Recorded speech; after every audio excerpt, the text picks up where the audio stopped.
Antes de mergulhar nesta história incrível, considere se inscrever no canal e ativar o sininho. Cada história aqui tem algo a dizer, e você não vai querer perder nenhuma. Eles pensaram que ela era apenas uma mulher negra, e assinaram sua condenação.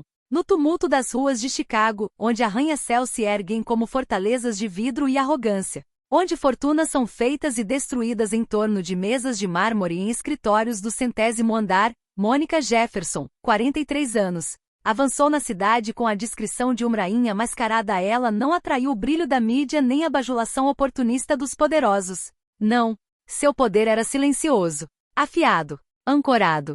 Ela não nasceu neste mundo, não herdou um império, nem recebeu a ajuda de um padrinho bondoso. Ela estava nele. Entrou pela grande porta que ela mesma havia construído, sozinha, na chuva, na luz bruxuleante de sua vontade. Cada tijolo daquela porta fora assentado com noites sem dormir, sacrifícios pessoais, humilhações suportadas sem se curvar, estratégias aprimoradas nas sombras. Era um trabalho de resistência paciente, nascido de um fogo interior que ninguém fora capaz de extinguir. Monica veio de Inglewood, um bairro esquecido, cujos cartões de investimento eram cuidadosamente esvaziados por banqueiros. Lá, sirenes de polícia substituíram sinos de igreja, e as crianças aprenderam a identificar perigos mais rápido do que a ler o alfabeto. Seu pai, Clarence Jefferson, uma mecânica com dedos machucados e um coração enorme, morreu de ataque cardíaco em uma garagem superaquecida quando tinha apenas 12 anos. Sua mãe, Darlene, uma enfermeira noturna em um hospital subfinanciado, criou seus 3 filhos recitando salmos para mantê-los ativos.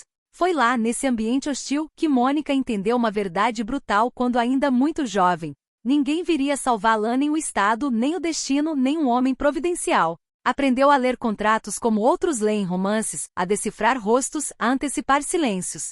Mergulhou na economia, no urbanismo, na história das dinastias financeiras. Não sonhava em enriquecer. Sonhava em entender o funcionamento do poder para se infiltrar neles e entregá-los, possuí-los.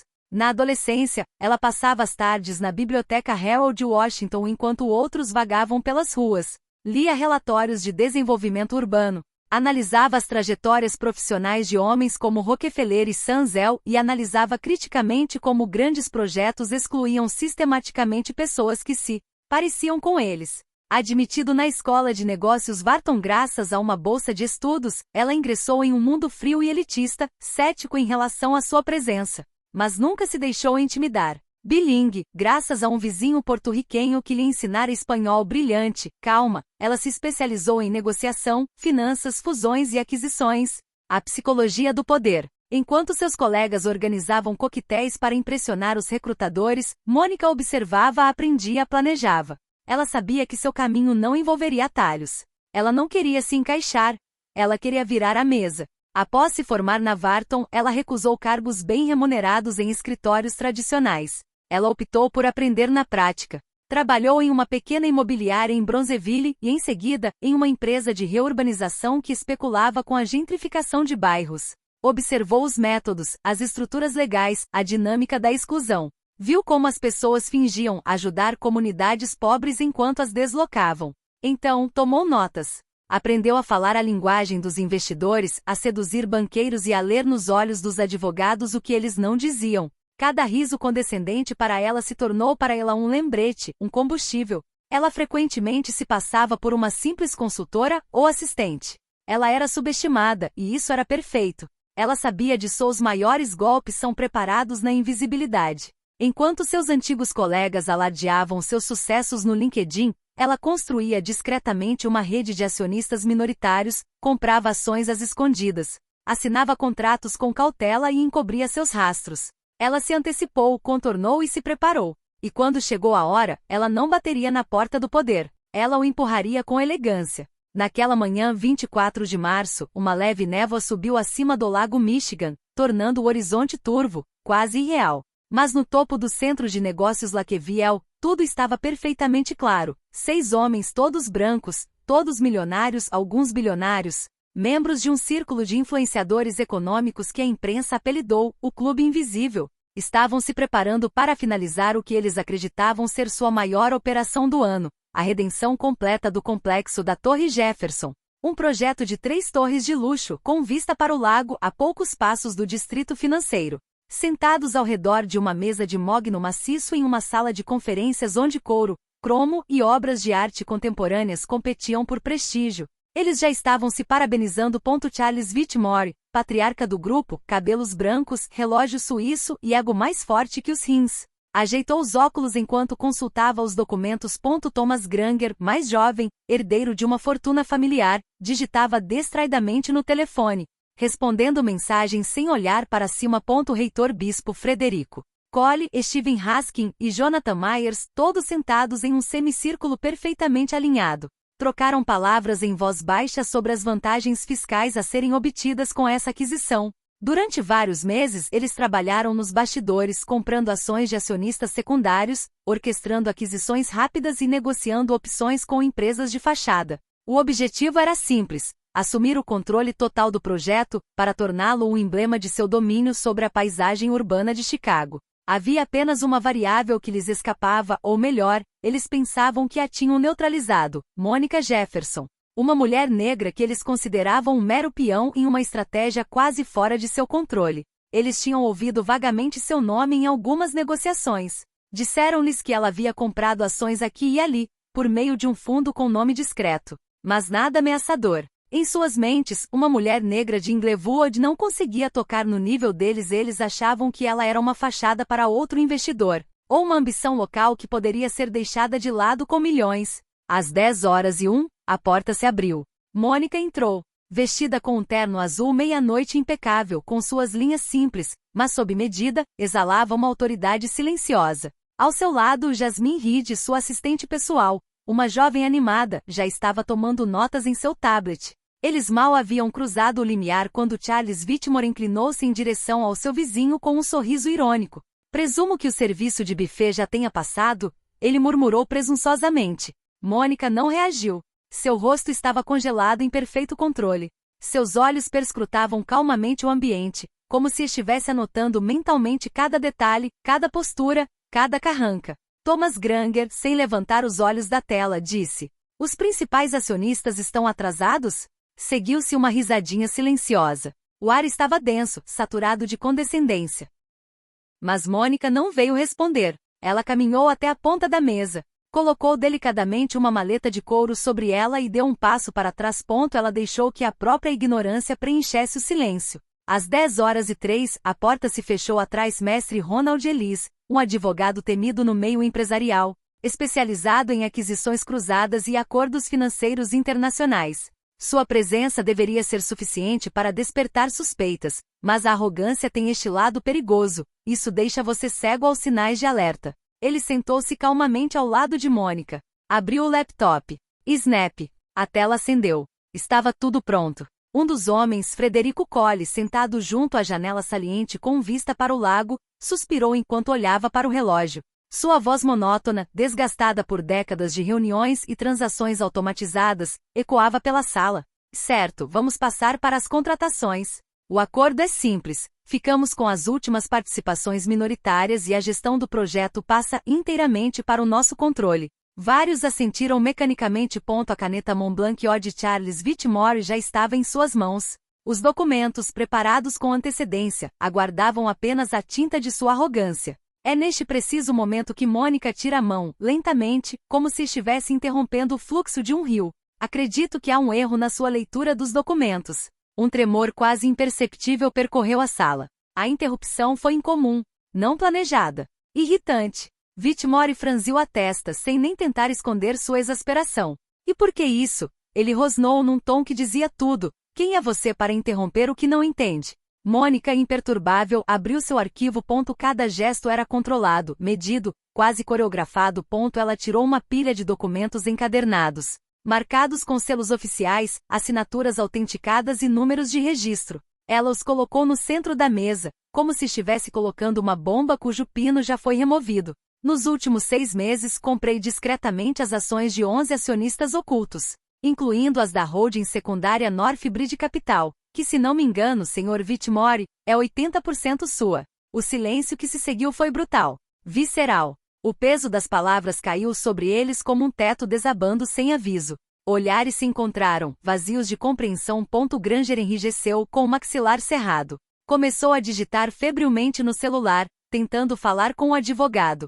Sem resposta. O reitor Bispo debruçou-se sobre um documento, procurando freneticamente por uma cláusula, uma omissão, um erro. Em vão. Mônica continuou, sua voz ainda calma, quase suave, mas cada palavra carregada à precisão de um bisturi. E de fato, desde esta manhã às 9 horas em ponto, a última transferência foi validada pelas autoridades financeiras. Isso me leva a deter 68% do capital total do complexo Jefferson Tower. Um leve som de tensão escapou de Steven Raskin. Ele tentou falar, mas não conseguiu. O que você acha que é uma reunião de conquista? Ela disse, olhando cada homem nos olhos, um por um, é na verdade uma reunião introdutória. Jonathan Myers pálido murmurou. Introdução, a quê? Mônica fez uma pausa. Deixou o silêncio pairar por mais alguns segundos. Queria que aquele momento ficasse gravado na mente deles, que fosse lembrado. Toda vez que veem uma mulher negra entrar em uma sala de reuniões. Então ela respondeu, com um sorriso quase imperceptível. Para sua nova senhoria. A palavra dono foi como um choque elétrico. Ombros enrijeceram. Olhos se moveram. Alguns de repente pareceram desconfortáveis em suas próprias poltronas. Whitmore, vermelho de vergonha e raiva, recostou-se lentamente no assento, encarando Mônica como se estivesse vendo seu próprio fracasso pela primeira vez na vida. Foi um terremoto silencioso, mas mais devastadora do que qualquer tempestade financeira. O tipo de momento em que o chão não treme, mas onde certezas estão desmoronando. Eles assinaram, um. Por preguiça, por certeza, por arrogância daqueles que acreditam que o poder pertence a eles por natureza. Durante meses eles zombaram, especularam e ignoraram os sinais fracos. Confiantes demais em suas estruturas opacas, em suas holdings multifacetadas e em seus advogados superpagos para fazer as perguntas certas. Nunca se deram ao trabalho de se perguntar, quem foi Mônica Jefferson de verdade? Eles sabiam que ela vinha de Inglewood, um nome que para eles significava pobreza, violência e insignificância. Eles só tinham visto uma mulher negra de um bairro que já tinham apagado de seus mapas mentais há muito tempo. Mas o que eles se recusaram a ver era que ela os havia vencido em seu próprio jogo, com suas próprias regras, suas ferramentas, suas estruturas. E acima de tudo, seu desprezo. Thomas Granger, o mais jovem do grupo, tentando conter a humilhação, tossiu para se recompor. Com a voz incerta perguntou, quais são suas intenções, Sra. Jefferson? O silêncio era quase religioso. Até os sons da cidade ao longe pareciam ter silenciado. Mônica virou lentamente a cabeça em sua direção. Ela olhou Granger diretamente nos olhos, não com raiva, mas com a força silenciosa de alguém que não tem mais nada a provar. Minhas intenções? Ela repetiu, cruzando os braços. Redefina quem detém o poder nesta cidade. Este complexo sempre levará o nome Jefferson, não para inflar meu ego. Eu não preciso dele. Este nome não é um troféu. É um marco. Ela fez uma pausa, examinando lentamente a sala, observando-os um por um. Lá estavam eles, 6 homens congelados em suas poltronas caras, homens que governavam impérios, mas naquele momento não conseguiam. Não faça mais nada. Então sua voz ficou mais profunda, mais intensa. Quero que cada jovem negra, cada criança que anda pelas ruas de Inglewood, cada adolescente que é considerado fadado ao fracasso, possa olhar para essas torres e dizer, alguém como eu pode ter tudo isso. Ela pegou sua pasta, fechou lentamente a fivela de couro e acrescentou. Você pensou que eu estava procurando um lugar na sua mesa, mas eu construí o meu próprio. E adivinha? Agora vocês estão sentados nele como convidados. Ela se levantou. O som da cadeira deslizando pelo chão de parquete era o único movimento em uma sala paralisada. Jasmine Reda entregou-lhe o casaco sem dizer uma palavra. Elis, parecendo satisfeito, fechou seu laptop com um clique brusco. Sem se virar, Mônica simplesmente acrescentou. Da próxima vez, lembre-se de ler o que você assina. E ela saiu com a mesma elegância calma com que entrou. Atrás dela havia apenas silêncio. Mas não era mais o poder. Era o fracasso. De um mundo que tinha acabado de mudar de mãos sem que ninguém percebesse. Eles ficaram lá petrificado, congelado numa mistura de incompreensão, raiva reprimida e acima de tudo medo.